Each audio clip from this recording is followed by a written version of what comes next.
I'm going to show you a full side plank here. We're going to go over a few things to look out for.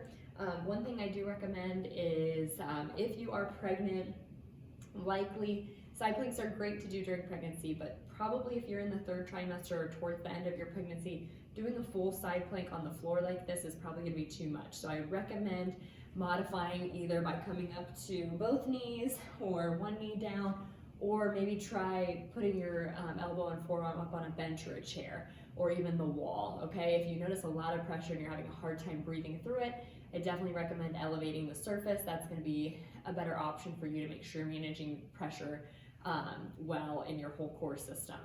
Postpartum, I definitely recommend don't just jump right to the full side plank. Make sure you started up on the wall, on a chair, with the other modifications on the floor with knees bent, before you jump right to a full side plank. So once you've done that, if you've managed good, you're able to manage your pressure, maintain a good deep breathing pattern throughout, then the full side plank you might be ready for. So I'm going to show you a variation where my feet are like 1 foot in front of the other, so kind of stacked like that, and I'm holding this here. I've got my shoulder directly over my elbow, okay, working on shoulder stability as well.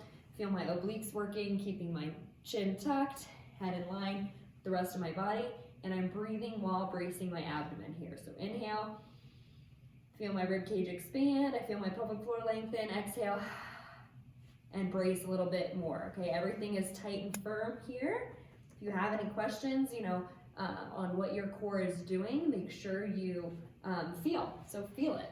Use your fingers while you're in that side plank. Feel below the belly button, just at the belly button, and above the belly button. Feel for any doming or bulging that you might see. See what the tissue feels like. Is it sinking in or is it firm? Ideally, we want the tissue to be as firm as possible. Firm and bouncy is what we're looking for there.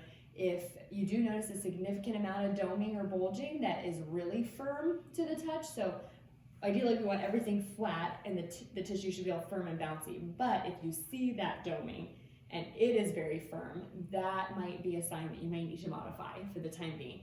But as always, change your breathing strategy, play around with it. A lot of times, just by working our exhale a little bit more, we can kind of manage that pressure with that exhale and help that decrease. And if it does, then great. You just need to keep working on this, work on that breathing strategy. A lot of times we fall into either a shallow breathing pattern or just hold our breath to create that stability of our spine. But we want to make sure you're maintaining that good deep breathing pattern. So pay attention to that.